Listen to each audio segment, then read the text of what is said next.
Well, hey there, traveler, and welcome to Jordan's podcast called Speculate This.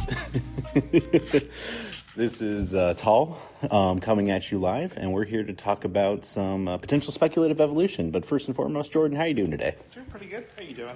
Doing pretty good. Do you have a bright spot for the audience? Yeah, we have the hogs under control for now, but if we don't act soon, they'll take over. And it will be Hog Wild, and that's going to be probably one of the biggest things that we're here to talk about in today's episode of Speculate This. Yes. The premise is, if humans just disappeared today, just as we all like to have some existential thought experiments, what would be the next dominant species on Earth? I can tell you down in the south it'd be hogs. It is going to be hogs, and we're not just specifically talking about pigs, or we're not just talking about boars, but we're actually talking about the next evolution of these ungulates. We're talking about the feral hogs that have been released across the entirety of the U.S. here. And it's only realistically a matter of time before they take over. But given the opportunity to just have humans removed, I think that would clear the pathway for realistically any barriers for them to become the next dominant organism on Earth. And I have a little bit of evidence here to back this up for you, Jordan. So first and foremost, did you realize that we're in an ice age? I actually did. Yes, we are actually still technically in an ice age. I believe it's anything that has to have the the ice caps or permanent aspects of ice on the planet would still count for an ice age. So yeah. Yeah, you're exactly right. We've been in an ice age for roughly 34 million years now. Now, the late Cenozoic period is where the last time we had an ice age. So, do you know some of the species that existed during this time? I mean, the typical ones like the woolly mammoth or the saber-toothed tiger. Actually, a little bit before that. Oh, a little bit before. Yeah. No, I'm not too familiar. One of the species that existed in this time period are called the entelodonts. Mm. They are known as, oftentimes, as called as hell pigs, if you will. They are an even-toed ungulate, which just basically means, simplest way to say this is a lot of the herbivores in the world either have 3 toes or even number of toes or odd number of toes. Even number of toed things are going to be like pigs, hippos, and whales. Those would all be even-toed ungulates, right? Whereas like rhinos, for instance, and other things are odd toes, which are just the 3. So it's literally talking about how many toes you're standing on. Now, during around roughly 38 million years ago, so the last time that we were in or not in global warming conditions, the entelodonts rose to power. Now, these war pigs could be roughly 6 feet tall at the shoulder and roughly 1,600 pounds. So we're talking about giant pigs that were top apex predators, basically. Now, the closest living relatives to the entelodonts were actually hippos and whales. But the best way to kind of look at them is just basically as a modern hell pig, if you will. Now, while these things were still 6 feet at the shoulder and closely related to whales, the reason why I firmly believe that hogs are going to take over, and they're the next thing that we have to worry about. Fuck the Republicans, fuck the fascists, it's the hogs. Agreed. The reason why is twofold. One, I firmly believe that we are entering into a period where we might see the end of our ice age. So that's why I think it's best to look at what species were kind of in charge, or large and in charge right before which were the entelodonts. They were the apex predators in a lot of different ecosystems. And second is, I don't think we're just going to go back to what the entelodonts were. This time we're going to have a lot more highly intelligent giant pigs. The reason why is we have a combination of domestication and feral.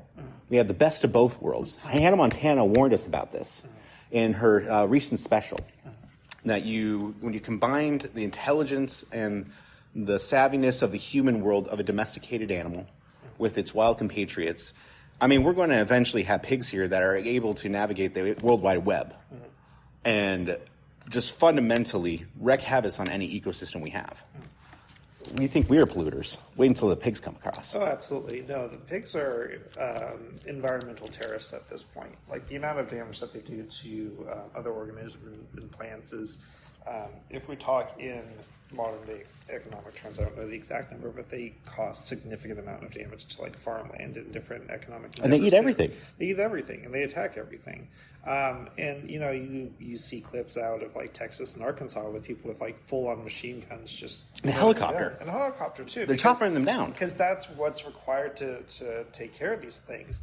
So you have to imagine, say for example that humanity was completely vanished off the face of the earth, everything was still the same, and then the hogs realized that there was no massive apex predator going after them, or there's no systematic destruction of their population. Take whatever growth that they've experienced over the last 50 years and double that, triple that, because there's no inhibitors upon that. But also, I think what that would present pretty uniquely is not only potential gene changes and like intelligence adaptations, but how does the hog's intelligence adapt if humanity is gone? Because they are theoretically still being, pressured by these environmental constraints. Yeah. And they have to change their behavior to survive these conditions. What happens then? Do they become more lax? Do they become more ambitious? What other environmental constraints would appear in the absence of humans? That's where I think that you just kind of touched on something. I firmly believe that with the humans who are just out of the picture, right? And the hogs are able to, first and foremost, proliferate, right? We're already in a system right now where we can't control the hog numbers. It's just not happening. You were talking about people with machine gunning them down in Texas. I believe I recently saw on a SciShow tangent or something like that you would need to kill like 2 to 3 million hogs a year just to keep their numbers at level, let alone actually reduce. We have not contained the feral hog issue. No, even in states where we are machine gunning down them. I want you to understand here, traveler, we have not contained the hog problem.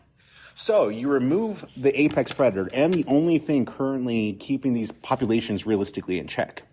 Where I think is going to happen then is essentially you've created a situation of almost a reverse bottleneck, right? Where now you're going to have the diversification of the hog. I think we're going to see hogs returning to the sea. And especially the reason why I think you're going to have hogs return to the sea is because, one, the marine fish stock is going to eventually recover from the horrors that we have done to it, and the overfishing and the dredging, and eventually the climate change is going to be taking over the ocean as the oceans rewarm.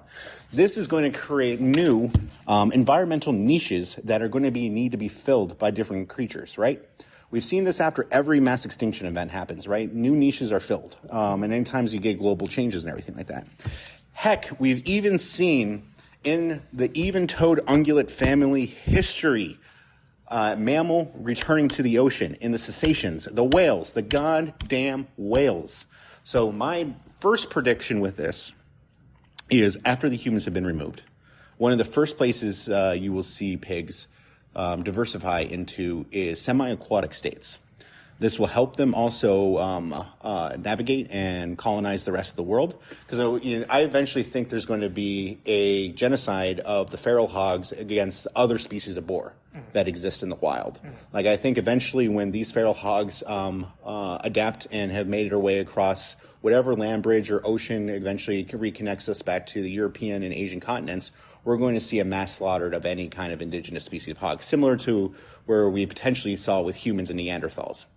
I think it would go a little bit different. So I just checked some of the numbers, and so it looks like that the feral hog population in the 1990s was about 2 million hogs across the country. 92? Or just 90s? 1990s. 1990s, okay. 1990s. So about 25 years later, so about present day, about 10 years ago actually, that population jumped up to about 6 million. Cool. And a lot of hogs. We are killing on an average of about 500,000 hogs per year, roughly about. So if you think about that, and all of a sudden we are not killing that number, there's still a standard amount like being killed because of like background stuff or whatever conditions.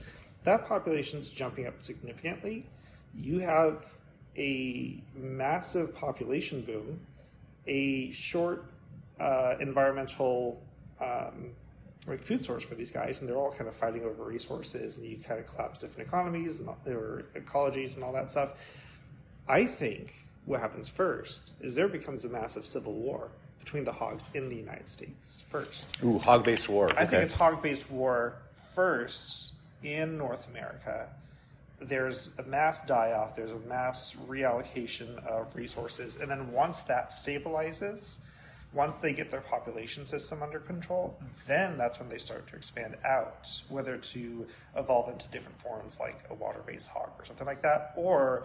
So there's another bottleneck first that happens. There's another bottleneck first that kind of recalibrates everything, because, again, you're removing a population check, it expands, it blows up, it throws everything out of whack, and then the ecology has to readjust, and then you start to see these kind of evolution points, or like these separation points.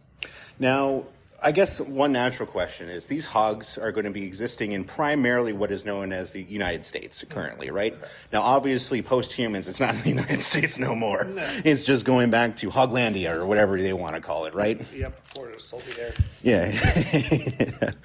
We might actually get some reforestation goals actually met finally.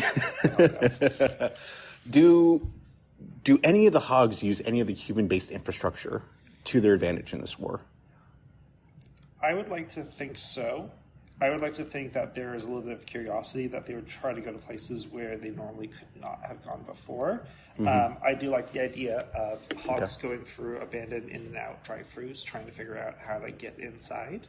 That's solid. Maybe they might enjoy the little like floor movers in the airports or something like that. I think that there would be that curiosity probably a couple years after when they realize that kind of everything's hit the fan. But I don't know if there would be like, I don't know if they would start adapting to like flying planes or anything like that. I don't think that would be. It's still limited with the hooves. It's still limited, or not the hooves, but the even toes. But the question is, I think, how long would it take for their intelligence to get to be able to be using human-made items on a regular basis versus just like tossing them around, breaking them, and doing it for whatever else. I can 100% see, though, a pig on either a U-Haul or a tractor trailer just barreling into its adversaries, though. Oh, that would be fantastic. Can you imagine just a U-Haul filled to the brim with wild hogs? Well, I mean, we see that basically whenever we see Patriot Front take to D.C. I was about to say, you can go to Boise, Idaho, and you can see that all the time. Unfortunately, there's some people who are doing their best recreation of that, right? But no, I think they would definitely like be interested in probably some of the houses or some of the. I think they move indoors. I do think they move indoors. They move indoors, or they'd use them as kind of like hibernation places or things like that. There would be some aspects that like wild hogs would kind of repurpose, but for the most of it, I think we're just going to see natural decay. Do you think that the intrusion of the wild hog, either pre-Civil War of hog or after Civil War of hog, created more environmental damage or localized extinctions than humans have? Because they fuck shit up. Hogs do fuck shit up, and they throw stuff out of whack, and they eat a lot of food. But I think in, ironically, long-term, short-term situation, I think that all the damage that the hogs would do would be short-term. My concern is with human practices is that there's so many forever chemicals and so many different things that take so long to decompose or to radiate and break down into more stable elements that what humans are doing to the ecology have a far longer impact than what animals can do. These hogs will still have to be dealing with these forever chemicals even after the Civil War. That's correct. Yeah. And so they might massacre some prairies and some forest lands and different things like that. But, you have to realize that these ecologies have been here for millions and millions of years, and they've gone through different situations like that. To them, this is just kind of a speed bump and a recalibration. But I think with human activity, it's a little bit different because there are a little bit more deliberate actions happening versus just kind of natural interactions. Now, okay, let's assume that the hog numbers have survived in at least decent numbers post-Civil War. Mm-hmm. And they begin to radiate out again. Mm-hmm. Do you think that there is a pathway for the radiation of these hogs to basically replace domesticity of humans? Where you talked about they would use the homes. Yes. Do you think that there would be some subject to populations of feral hog that become indoor hog? I would think they would be urban hogs. Urban hogs? So similar to that, we have urban coyotes or other wildlife where they're just like kind of preoccupied with going in cities and things like that. I think you would see some that are like more ambitious or more likely to stay in urban areas, and then those who are more traditionalists. And I wonder too if that would impact the Civil War. Would you think it could be potentially like an urban versus a rural? It could be an urban versus rural translate into a hog phenomenon, and I wonder if that too might cause some speciation.